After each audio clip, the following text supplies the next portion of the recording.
I don't want to be too dark about this stuff, but it's been a pretty dismal decade. I mean, Tara, you saw what happened with the Affordable Care Act in the U.S. and the kind of disinformation around that, and that was nothing compared to the Brexit campaign, where virtually every single expert said, don't do this, and the British public was getting its information from someplace else and said, we're going to do it, and of course it's only headed south from there, and we can get to how Gen AI may magnify all of that in a minute. But Tara and Craig, let me start with the two of you. What do you see from your experience as the real problems here? You know, I think jumping in on the context of AI in elections, you have to pull back and look at the context of public conversations we've been having. You know, we've been on a 20-year massive upheaval of how we receive, especially in the United States, our information. Our information used to come, you know, when I started my career in campaigns, the nightly news for, you know, what was that? Anchored things, and we would in the evening gather around and see how we did, and that covered the vast majority of Americans. That is just 20 years ago. You could count on having a common conversation about a war or an instance of national regard. That is not the case right now. There is no anchor place to understand where everyone is coming together. We're not even talking necessarily in the United States about the same things. And so that's a hugely discombobulating factor. And so entering in these new technologies on an already kind of broken media landscape is how I start to think about public trust. And the core elements of this, you know, it isn't just we don't trust government, we don't trust the media. You know, we have to think about re-engaging on public trust. Yeah, which is a big challenge. Craig, the Brexit vote really was, in my mind, kind of a historical break where you said, wow, something different is going on here. People no longer accept authority, no longer accept sort of... Yeah, I think 2016 was a very big year because yeah, Trump was that. I think a lot of people in politics hadn't realised the extent to which what Tara was describing there was going on, and that's only magnified and amplified over time. And just thinking about the presentation that you were doing earlier, like 95% of our conversation around AI and its impact on politics is around deepfakes, and that's definitely a problem. Last week, I think one of the LLMs said that they weren't going to release their voice simulator because it was so accurate. And we had an example a few months ago of Keir Starmer, the leader of the opposition, apparently calling out one of his aides over his iPad. You know, the first time I heard that, I thought, wow, that's amazing. Minutes later, somebody said, look, by the way, that's a deep fake. It's a problem. But actually, the real problem is this sense that we're moving further and further into different tribes, into our own filter bubbles, and AI can come along and magnify and amplify that and drive people into an environment where there are their own alternative facts, and they are split. That kind of. So let me ask both of you before I go to Julius, how much worse can it get? As you say, this has been going on for over a decade, for a long time. It had gone pretty far. Now you take this tool that seems to have the power to super magnify all the misinformation and target it and make it much more readily available. How can we expect a good outcome in these coming elections? I think in the short run you can't. I think the power of AI is a massive exponential amplifier. And if you have no quality control, which I'd argue we don't at the moment, of what's going in, then you have the capacity to amplify misinformation at a faster speed. Do you agree with that? I do, and I think that the problem is that this space at the moment is almost completely unregulated. You're in a situation where there are no rules. And the truth about politics is, if there isn't a rule, someone will say, well, my opponent will use it if I don't use it. So they are attracted to this kind of behavior. It's a race to the bottom. It's a race to the bottom, and you see a lot of what is going on in what they call the air war of politics, which is what's on traditional media and what politicians say there. But much more significant is the targeted campaigning that we don't see so obviously, that is very specifically designed to appeal to people's psychological issues and to also give them, frankly, misinformation. What happens is that they take something where there's a grain of truth, magnify and amplify it all out of proportion, and present it as the truth to people who are it's a downward spiral. Yeah, so Julius, I think the question is, we see this wave coming. That's right. Right? It's heading straight for us this year, and nothing is going to stop it. I think the big question is, does it really work? Will it affect election outcomes? Does it have real effects in the world? We'll argue in some elections, we're already seeing that it has impacted, the outcome. There was an election taking place in Slovakia just last year. In the last 2 days before the campaign, a deep fake came out. And you could argue that it had a significant impact on the outcome of the campaign, but does it actually work? There was actually a study being done by Swiss scientists, just came out.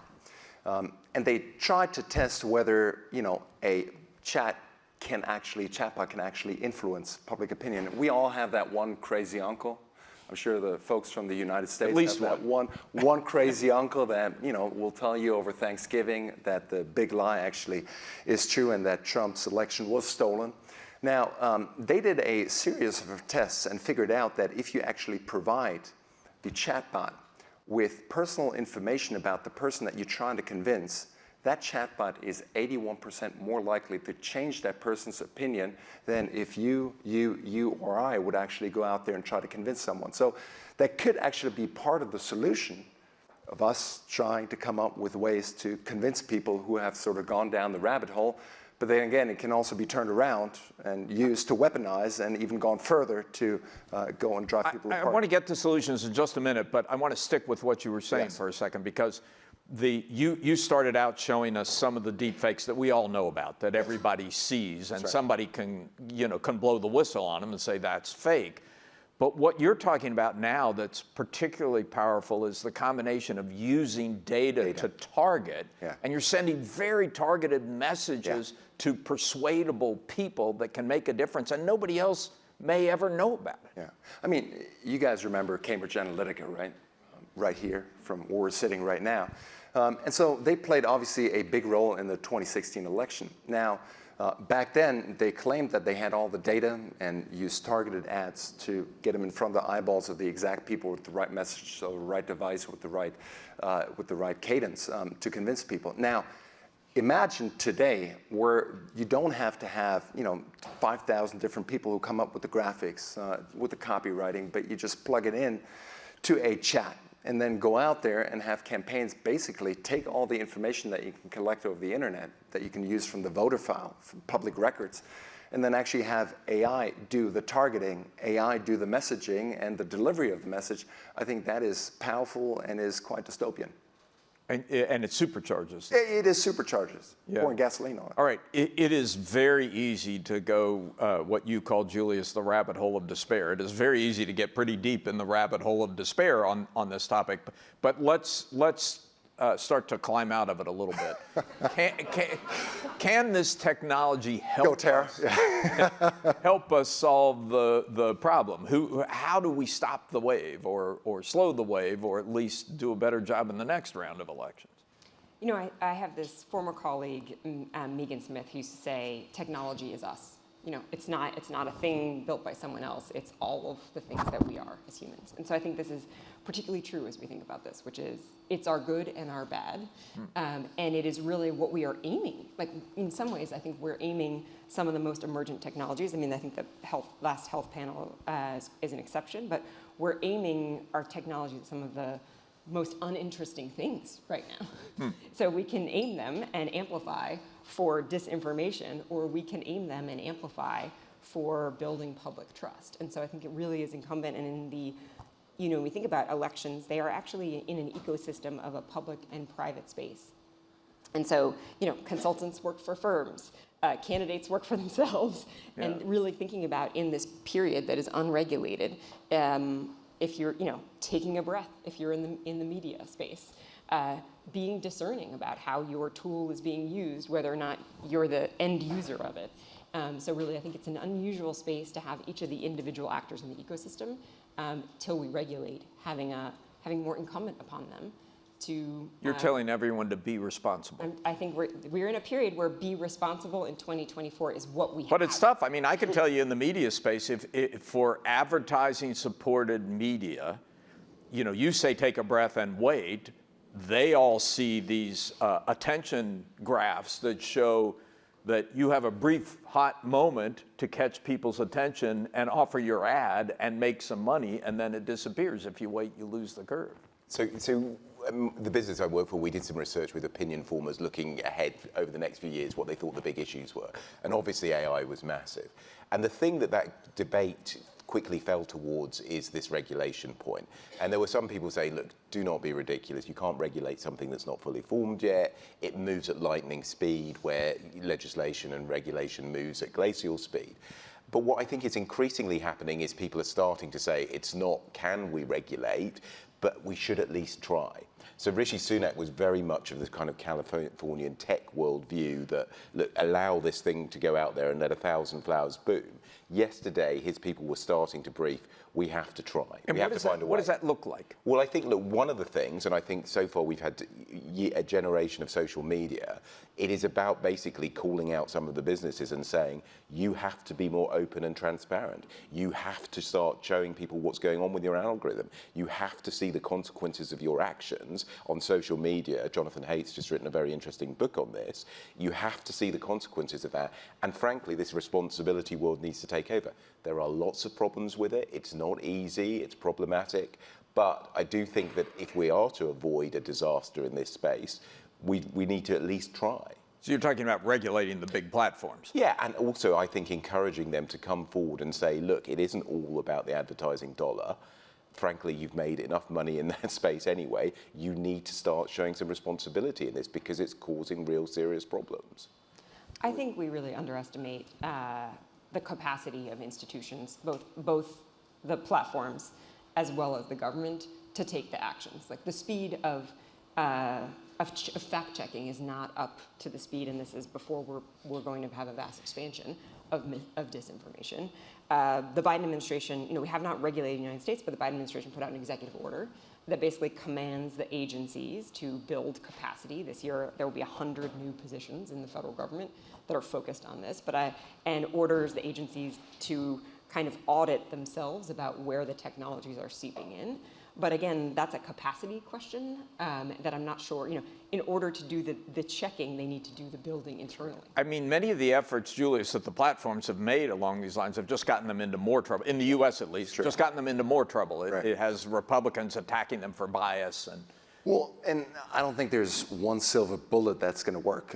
We need all of the above approach. And of course, building up capacity, local newspapers, getting press rooms up to speed so that there can be fact-checking done effectively is certainly part of it. But I would also say that if big tech companies want to do business in Europe, we can put some regulation on there and say, look, you want to make your ad dollars over here, we'll give you 24 hours to get that stuff off the platform, and we want you to catch at least 98% of it. I think there's a way of doing it. Catch deepfakes and get them off. Catch deepfakes and or identify them. That's identify and get them off, yes. And I think we've got to push back a bit on some of this sort of stuff. Oh, these nasty people criticized us and attacked us. Yeah, you're making hundreds of billions of dollars here, guys. Stand up and get used to that fact. I think we're too willing to let that slide by and say, oh, there's nothing we can really do. I suspect in 10, 20, 30 years, we will actually have made deep inroads into this and try to find a way. Lots of people say, for example, look, these companies will just move to elsewhere, to more permissive regimes. I kind of think, again, we still have to try because there's something much more significant at stake here. Well, also, if I read the headline that Elon Musk is sort of carving out that unit that's supposed to take care of election integrity and making sure that there's accurate information on the platform, let's put a premium on that. And if you cut those units from your business, well, maybe you can't do business anymore. Can this work? I think this is a more than one thing solution. Yes. What has been broken, in terms of independent brokers, needs to be recreated. And so it is both about regulation. It is also about how, we need the capacity to rebuild public trust. And I don't think regulation alone will do that. I think it means really thinking about, are we applying these new technologies to the practice? There's an interesting project here in the UK that is applying new technologies, the UK Policy Lab, to learning from the collective intelligence for improving public trust. We need much more of that. Are there questions? Anyone? Yeah, there are a lot of questions. I suspected there would be. Why don't we go right here? Hi there, Natalia Jaszczuk from LearnLight. Okay, hot take on the whole conference, but your session in particular. We talk a lot about regulation, risk, privacy. It's a massive topic for this summit. And yet, when you look at what businesses are doing, when they're uploading tons of their data, as we heard in previous sessions, when we look at what consumers are doing, not reading terms and conditions, not necessarily caring about fact-checking what they read, are we working against human nature and business nature to try to regulate? And are we hearing from the market, no, we just want to move as fast as we can? Yeah, I mean, look, you make very, very good points there. I suppose the thing that's ringing around my head is just because you can't do everything doesn't mean you shouldn't do something. And it's not going to be perfect, and there's going to be unintended consequences and all those kind of problems. You're absolutely right. But it's not been fashionable to say that sometimes you do need a parental attitude towards certain things. You need to have an environment where people have specific boundaries and that kind of thing. As you say, in terms of the terms and conditions, people don't know what they're signing up to, what they're allowing. We don't have transparency on what these algorithms are doing. It's perfectly clear that they are stoking division and, you know, driving people towards more extreme statements. That's problematic. We need to work through this. There's a question right over here.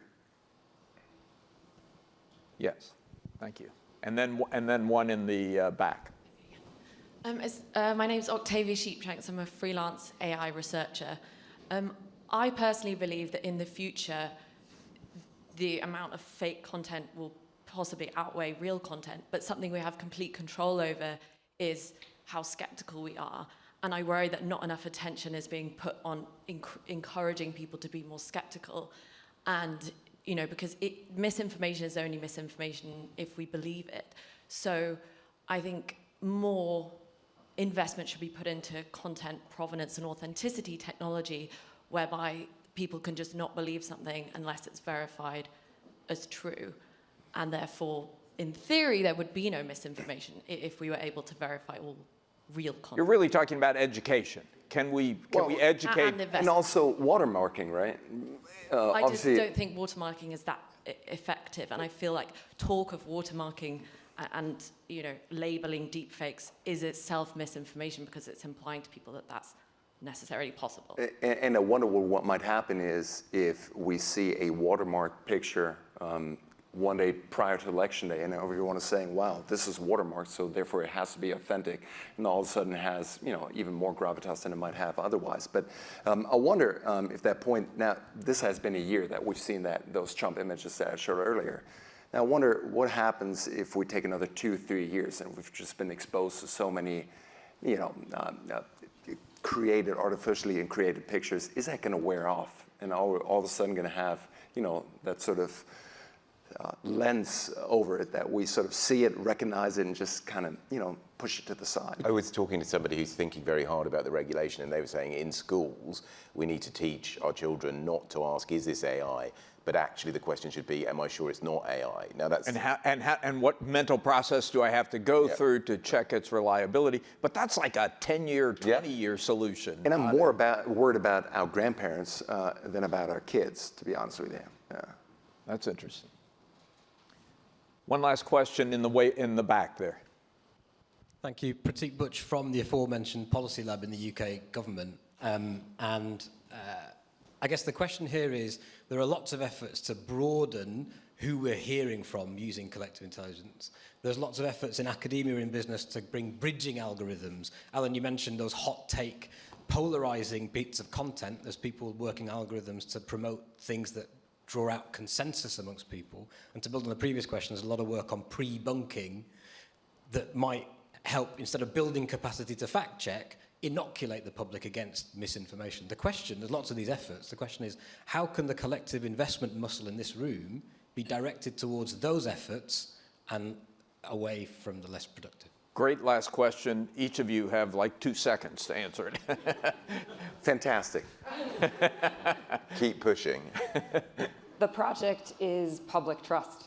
That's Yeah, all of our that is projects. the And right place to focus. And we live in and if we can keep coming back to that in any aspect of this, whether you're building a health technology or a media company, that is our collective charge, and it will break us if we don't all step up to it. Well, thank you. I'm not sure we solved the problem in the last 20 minutes, but I think we're pushing in the right direction. So thank all three of you for Thank you.